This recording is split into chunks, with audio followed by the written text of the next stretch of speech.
بھائی صاحب نے ایک اچھا سوال پوچھا ہے. انہوں نے حوالے تھا بھگوت گیتا کا جس میں کرشن کہتے ہیں, انہوں نے کہا سنسکرت میں ترجمہ نہیں کیا, شری کرشن کہتے ہیں کہ جب بھی اس دھرتی پہ ظلم ہوگا تو اس وقت بھگوان ایک پیغمبر کو بھیجیں گے اور ہر دور میں ایک پیغمبر آئے گا, سم بھوان یوگی ہوگے, ہر یگ میں آئے گا. تو بھائی کا سوال ہے کیا کرشن غلط ہے؟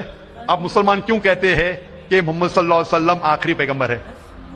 بھائی صاحب سب سے پہلے ہم کہتے ہیں محمد صلی اللہ علیہ وسلم آخری پیغمبر ہے کیونکہ یہ کہا گیا قرآن مجید میں سورہ احزاب میں سورہ نمبر 33 آیت نمبر 40 میں کہا گیا ما کان محمد ابا احد من رجالکم ولکن رسول اللہ وخاتم النبیین وکان اللہ بکل شیء علیما, کہ محمد صلی اللہ علیہ وسلم آپ لوگوں میں سے کسی کے والد نہیں ہیں لیکن خاتم النبیین ہے, آخری نبی ہے.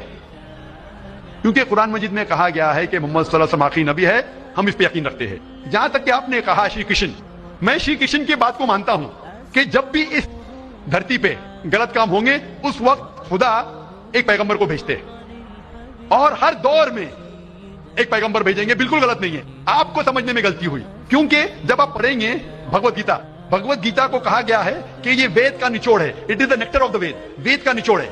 اور جب آگے آپ پڑھیں گے لکھا ہوا کل کی پرانا میں لکھا ہے, کل کی پرانا چیپٹر نمبر 2 شلوک نمبر 5 7 11 15 میں لکھا ہے کہ ایک کل کی اوتار آئیں گے جو کل یگ میں آئیں گے اور کل یگ آخری یگ ہوگا, اور یہ کل کی اوتار لوگوں کو صحیح راستہ دکھائیں گے. اور یہ کل کی اوتار کے والد کا نام ہے وشنو یاس, مطلب بھگوان کا نوکر, عربی میں عبداللہ, جو نام تھے محمد صلی اللہ علیہ وسلم کے والد کا. ان کے والدہ کا نام ہوگا سمتی مطلب امن شانتی, عربی میں ہوگا آمنہ, جو نام تھا محمد صلی اللہ علیہ وسلم کے والدہ کا نام. وہ پیدا ہوں گے امن کے شہر میں جو ہے مکہ, وہ پیدا ہوں گے ایسے خاندان میں جو اس شہر کے چیف ہوں گے. ہم جانتے ہیں محمد صلی اللہ علیہ وسلم قریش خاندان میں پیدا ہوئے, ان کے 4 قریب دوست ہوں گے. ہم جانتے ہیں 4 خلفاء راشدین ہیں, حضرت ابوبکر, حضرت عمر, حضرت عثمان, حضرت علی رضی اللہ عنہ.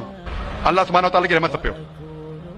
ان کو سب سے پہلی وحی ملیں گی ایک غار میں, ایک کیو میں. ہم جانتے ہیں محمد صلی اللہ علیہ وسلم کو سب سے پہلے وہی ملی غار ہرا میں. ان کو راکھتے وقت سب سے پہلے وہی آئیں گی, وہ ہی will migrate northward and come back. اور محمد صلی اللہ علیہ وسلم مدینہ میں ہجرت کی اور پھر سے واپس مکہ لوٹے. یہ ساری نشانیاں جو لکھے کل کے اوتار کے بارے میں وہ ہو بہو اترتی ہے محمد صلی اللہ علیہ وسلم پہ. ہر یگ میں ایک اوتار آئے گا, آخری یگ ہوگا کل یگ. یہ کل یگ ہے بھائی صاحب, یہ کل یگ ہے, اور کل یگ کے آخری اوتار ہے کل کے اوتار جس کا نام قرآن مجید میں لکھا گیا محمد صلی اللہ علیہ وسلم.